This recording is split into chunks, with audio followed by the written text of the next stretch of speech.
اب ایک صحافی عثمان صاحب کہہ رہے ہیں وہ گئے ہیں میانہ میں جنید صفدر اسپیشل طیارے میں. میرا جو سورس ہے وہ کہتا ہے نہیں گئے, یہ سراسر جھوٹ ہے کہ ان کے بارے میں پھیلایا. اب جب واپس آئیں تو یہ بھی نیتن یاہو کی طرح تصویر بنا رہے اس گرمی میں لاہور کے اندر. ایک نے مفلر ڈالا ہوا ہے, دوسرے نے کوٹ پہنا ہوا, کو پرانی تصویر جو ہے وہ اٹھا کے کر دیا انہوں نے. لیکن سب لوگوں سے ہم نے پوچھا, وہ کہتے ہیں اس وقت یہ تصویر ان کپڑوں میں لاہور کے اندر نہیں ہو سکتی, گرمی اتنی ہے, لوگ اس موسم میں کپڑے پہنتے نہیں. تو یہ بھی نیتن یاہو کے بھتیجے نکلے معذرت کے ساتھ. اب ان کی حرکتیں اور کرتوت دیکھیں تو لگتا ہے کہ یہ جھوٹ بولتے ہیں. سور سے بات کریں تو بات 50-50 ہے. لیکن بتائیے اس جہاز کو مینٹیننس چاہیے نہیں تھی, ابھی یہ 500 آورز اس نے کیے نہیں ہیں. یہ ویانا سے جا کے ٹھیک بھی نہیں ہوتا, اس نے انگلینڈ سے ہونا تھا بلکہ نہیں امریکہ سے ہی ہونا تھا. یہ بھی جھوٹ ہے. وہ جو عظمہ بہاری صاحبہ وضاحت دیتی ہیں تکنیکی مسئلہ تھا, وہ بھائی یہ کسی اور کی ایموٹی کروانے آپ گئے ہوئے تھے, یہ جہاز کا معاملہ نہیں تھا. تو اگر یہ نہیں گئے, کوئی اور گیا ہے, کیوں گیا تو وضاحت دے دیجئے. مان لیں ہاں جی جنید صفدر صاحب گئے ہیں, اہلیہ کے ساتھ گئے ہیں, سر عام اور کھلے عام گئے ہیں, سب کو بتا رہے ہیں کہ میں ہنی مون منانے گیا ہوں, تو کیا حرج ہے بتا دیں, بجائے اس کے کہ ایک جھوٹ چھپانے کے لیے 100 جھوٹ بولنا پڑتا ہے. تو اگر تو یہ گئے ہیں یا نہیں گئے, یہ تو حکومت اب تک جو ہے وہ یہ ثابت کر چکی ہے کہ یہ گئے تھے. تصویر یہ ثابت کرتی ہے کہ یہ جھوٹی ہے, اس موسم میں کوئی بھی اتنے گرم کپڑے نہیں پہنتا. تو جب لوگوں کو یہ سمجھ آ گئی نا کہ ہمارے ہاں پیٹرول کتنا مہنگا ہے, ہم کتنی مشکل میں جنگی حالت میں, اور یہ خصوصی طیارے میں جو ہمارے ٹیکس کے پیسوں سے جس میں پیٹرول ڈلتا ہے, تو اس میں ہنی مون منانے گئے ہیں. وہ بھی کوئی ملک آزاد کروانے نہیں گئے, پاکستان کی سفارتکاری کرنے نہیں گئے, کوئی پاکستان کے وزیر خارجہ نہیں ہے, جنید صفدر کوئی الیکٹڈ نہیں ہے, وہ ہنی مون منانے گئے ہیں اور طیارے میں گئے ہیں. تو آپ امیجن کیجئے, یہ حکمران تو بے حس تھے ہی, لیکن یہ حد پار کریں گے اتنا ادراک نہیں تھا. اب عمران خان صاحب کو بھی تو انتظار ہے نا کسی چیز کا. آپ سوچ رہے ہوں گے عمران خان صاحب کو کس چیز کا انتظار ہے. عمران خان صاحب کو یہ تو نہیں انتظار عید آ رہی ہے میرے لیے کوئی تحفے بھیجے گا, کپڑے بھیجے گا, میں عید پڑھوں گا. اس شخص کو تو عید بھی نہیں پڑھنے دی جائے گی, پتہ ہے آپ کو. وہ شخص تو عید بھی نہیں منا سکتا. اس نے کیا افطاری میں کھایا, کیا سحری کی, کیا روزہ رکھا, نہیں رکھا, کیا ہوا, دوائیاں کتنی کھا رہا ہے, کیا ہو رہا ہے, کو پتہ ہے آپ کو نہیں. اچھا عمران خان کو پھر انتظار کس کا ہے؟ کیا عمران خان کو یہ انتظار ہے کہ میں جیل سے باہر آ جاؤں گا, یہ انتظار ہے کہ جیل سے باہر نکل کے برطانیہ آ جاؤں گا, الیکشن لڑوں گا, یہ کروں گا, فلاں کروں گا؟ نہیں. عمران خان کو اللہ کی ذات کے بعد صرف ایک بات کا انتظار ہے, وہ ہے آپ لوگ جو بھی سن رہے ہیں, ابھی دیکھ رہے ہیں. اسے پاکستان کی عوام کا انتظار ہے, وہ آئیں گے. عمران خان سوچتا ہے وہ میرے لیے آئیں گے, باہر نکلیں گے. اسے صرف آپ کا انتظار ہے, آپ کا اس کو آپ سے امیدیں ہیں, اسے بھروسہ ہے آپ کے اوپر. لیکن آپ نکلیں گے یا نہیں نکلیں گے یہ مجھے نہیں پتا, یہ آپ اور خان صاحب بہتر جانتے ہیں. جب تک آپ نہیں نکلیں گے خان کو کوئی نہیں چھوڑے گا. میں واضح مثال دیتا ہوں. حسینہ واجد جو تھی بنگلہ دیش کی, انہیں بھارت کی سپورٹ تھی, بھارت کی سپورٹ تھی تو پھر اسرائیل کی بھی سپورٹ تھی, امریکہ کی بھی تھی. اس کے باوجود وہاں لوگوں نے قربانیاں دی, باہر نکلے, انقلاب آ گیا. آج دیکھیں وہاں کے حالات. وہ جو کیئر ٹیکر وزیر اعظم بنے تھے نا جماعت اسلامی والے, انہوں نے پتہ نہیں کتنے اربوں ڈالر کا فائدہ دے کے گئے کچھ مہینوں کے اندر اکانومی کو. تو آج اگر ہم یہ کہہ رہے ہیں کہ امریکہ کی آشیرواد حاصل ہے پاکستانی اسٹیبلشمنٹ کو, اسرائیل کی حاصل ہے, فلاں فلاں کی حاصل ہے, وہ جب تک ہیں یہ لوگوں کو مار دیں گے, باہر نکلے فلاں کر دیں گے, تو اس لیے وہ چیزیں ہو نہیں پا رہی اور سارا کچھ ہو رہا ہے. میں نہیں کہتا کون غدار ہے, کون کیا ہے, کون کس طرف کھیل رہا ہے, کیا چیزیں کر رہا ہے, کون بزدل ہے. اتنا پتہ ہے کہ اگر یہ بہانہ ہے نا کہ امریکہ کی اور موجودہ رجیم کی جو ہے وہ آپس میں سلام دعا اچھی ہے اور اس وجہ سے عمران خان صاحب کا باہر آنا مشکل ہے, تو یہ صرف مفروضے ہیں, ایلے ہیں, بہانے ہیں. عمران خان کو بتا دیں خط لکھ کے ڈیالہ جیل میں کہ آپ باہر نہیں نکلیں گے, خان صاحب آپ اپنا بندوبست کر لیں, تاکہ وہ بھی کر لے بندوبست, یا پھر آپ اپنے حصے کا کام کریں اور چیزیں کریں. تو یہ میں نے ٹائٹل اس لیے لکھا تھا کہ عمران خان کو صرف انتظار, وہ بھی کے پی کے لوگوں کا نہیں, عوام پاکستان کا جس میں سارے صوبے آتے ہیں. یہ کے پی کے والوں نے چھڑانا ہوتا تو یہ پٹھان بڑے جوش اور جذبے والے ہیں, کب کا اٹھا کے لے جاتے خان صاحب کو. تو یہ جب تک سارے ایک قوم بن کے نہیں نکلیں گے, ایک ہجوم بنتے رہیں گے, تب تک چیزیں نہیں ہوں گی. آپ نے جنگ لڑنی ہے, روزے رکھنے ہیں, عید کرنی ہے, گرمی سے بچنا ہے, احتجاج کرنا ہے, کیا کرنا ہے, ملک میں کوئی آزادی چاہیے نہیں چاہیے, حقیقی آزادی ملنی چاہیے, کس کو ملنی چاہیے، کیسے ملنی چاہیے، یہ آپ لوگوں نے طے کرنا ہے۔ ایران نے پاکستان کے اوپر صاحب بڑی نوازش کی اور یہ بڑے دنوں کے بعد بڑی اچھی خبر ہم آپ کو دے رہے ہیں۔ دیکھیں اپنائے ہرمز جو ہے وہ ہرمز بند ہے، وہ بند ہونے کی وجہ سے سوائے چین کی کسی کو تیل نہیں مل رہا۔ برطانیہ کو، فرانس کو، جرمنی کو، دیگر ممالک کو امریکہ کہہ رہا ہے اپنے بیڑے لے کے آؤ، وہاں پریشر ڈیولپ کرو، ہمارا ساتھ دو، ہم نے ابنائے ہرمز کو کھولنا ہے، اس سے ہماری ستیہ ناش ہو چکی ہے، جنگ ہم ہار چکے، رجیم چینج ہم نے نہیں کی، ابنائے ہرمز بند ہو چکا ہے، تیل لینے کے لالے پڑے ہیں، ایرانیوں نے ہمیں دوسرا والا تیل دے دیا، تو اس کے باوجود کوئی بات نہیں ہو رہی۔ لیکن اس ساری صورتحال کے پیش نظر ایران کی جانب سے پاکستان تیل بردار جہاز کو ابنائے ہرمز سے گزرنے کی خصوصی اجازت مل گئی ہے، اور یہ بہت بڑی خبر ہے آج کی۔ دوسری جانب آج پیٹرولیم منسٹری کے بیان کے مطابق ہمارے پاس محض چند دن کا سٹاک موجود ہے۔ پہلے 30 دن تھے، پتہ نہیں کتنے مہینے تھے، اب چند دن کا سٹاک رہ گیا، چیزوں کو بڑھا دیا انہوں نے۔ اب بیانات آئے، دن بدل رہے ہیں، کبھی کہا جاتا ہے کہ ہمارے پاس 3 ماہ کے لیے سٹاک موجود ہے، کبھی کہا جاتا ہے کہ سعودی عرب سے سٹاک مل چکا ہے۔ عوام کو ہر جانب سے اندھیرے میں رکھا جا رہا ہے۔ ابنائے ہرمز سے گزرنے والے بحری جہاز کے بعد کیا بدلاؤ آتا ہے یہ جلد پتہ چل جائے گا، لیکن یہ خبر بہت بڑی خبر ہے کہ ابنائے ہرمز پاکستان کو تیل لے جانے کے اصول کے لیے ایران نے اجازت دے دی ہے، اور یقین جانیے پاکستان یہیں سے تیل لے کے چیزیں کرتا رہے اور اس کی معیشت نہ ڈوبے تو باقی دنیا تو ڈوبنے کی طرف جا رہی ہے، لیکن پاکستان سروائیو کر سکتا ہے جیسے اس نے کرونا میں بھی کیا تھا۔ تو یہ اچھی خبر ہے، ویل ڈن، ایران کا شکریہ ادا کرنا چاہیے۔ اونٹ پہاڑ کے نیچے آ گیا، کہتے ہیں نا اب آیا اونٹ پہاڑ کے نیچے، بڑا مشہور جملہ ہے۔ امریکی صدر ڈونلڈ ٹرمپ کی ایران سے متعلق دہائی کہتے ہیں کہ ایران سے رابطے میں ہیں لیکن تہران سنجیدہ مذاکرات کے لیے تیار نہیں۔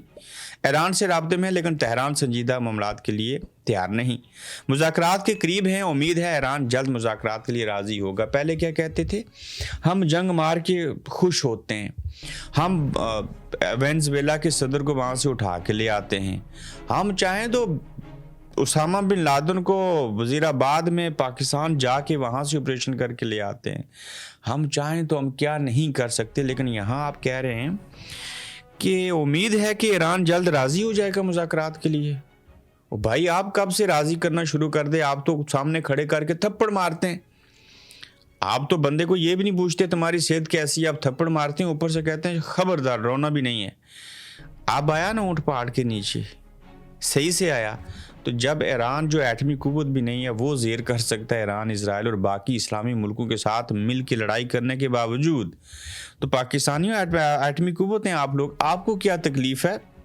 آپ کے خلاف تو اسلامی ممالک بھی نہیں ہیں، ایران کے خلاف تو اسلامی ممالک بھی تھے، آپ پاکستانی بھی ساتھ نہیں دے رہے تھے، اسرائیل اور امریکہ نے جنگ لڑی، ایران جیت گیا۔ ہاں پھر آپ سوچیں گے نا اس کے پیچھے کون تھا، رشیا تھا، چائنا تھا، کیوں تھا؟ اپنے اپنے مفادات ہیں، معیشت کے مفادات ہیں، باقی چیزوں کے مفادات ہیں۔ ٹرمپ سب تنہا رہ گئے ہیں اور ٹرمپ کے مجوزہ ابنائے ہرمز بحری اطاعت پر ممالک کا رد عمل سامنے آیا۔ میں نے آپ کو تھوڑی دیر پہلے بتایا نا کہ انہوں نے کہا تھا آپ اپنے بحری بیڑے لے کے آؤ، تیل لے جانے کے لیے پریشر ڈیولپ کرو، فرانس چیزیں کرو۔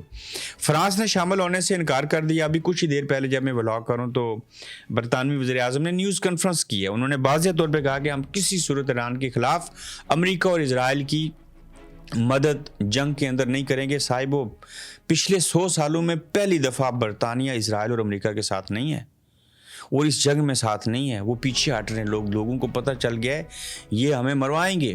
نیتن یاہو خود زندہ یا نہیں ہے اسے اپنے اس کے بارے میں لالے پڑے۔ ٹرمپ کا ذہنی توازن ٹھیک نہیں ہے، دیکھیں اوپر کیا کہہ رہا ہے، پہاڑ کے نیچے آیا ہوا ہے، نیچے کیا کہہ رہے ہیں۔ اب رد عمل دیکھیں، فرانس نے شامل ہونے سے انکار کر دیا، آسٹریلیا نے شرکت مسترد کر دی، جاپان نے تعیناتی سے انکار کر دیا، برطانیہ نے تاحال مثبت رد عمل نہیں دیا۔ لیکن نہیں، ابھی یہ خبر آ گئی جب میں آپ سے بات کروں کہ یہاں کے پرائم منسٹر نے کہا ہے کہ ہم کسی صورت ایران کے خلاف نہیں جائیں گے اور اسرائیل اور امریکہ کی مدد نہیں کریں گے۔ جنوبی کوریا تجویز کا جائزہ لے رہا ہے جبکہ چین نے فوجی شرکت مسترد کر دی۔ میں حیران ہوں، یہ چین کو بھی کہہ رہے تھے۔ پاکستان کے لیے بری خبریں یا اچھی خبریں؟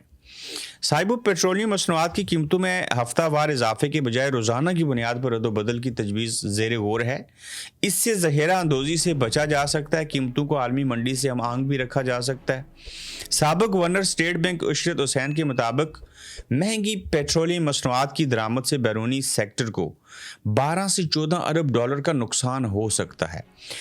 ماہر معیشت حفیظ پاشا کے مطابق ترسیلات زر میں 2 سے 4 ارب ڈالر کی کمی کا خدشہ بھی ہے۔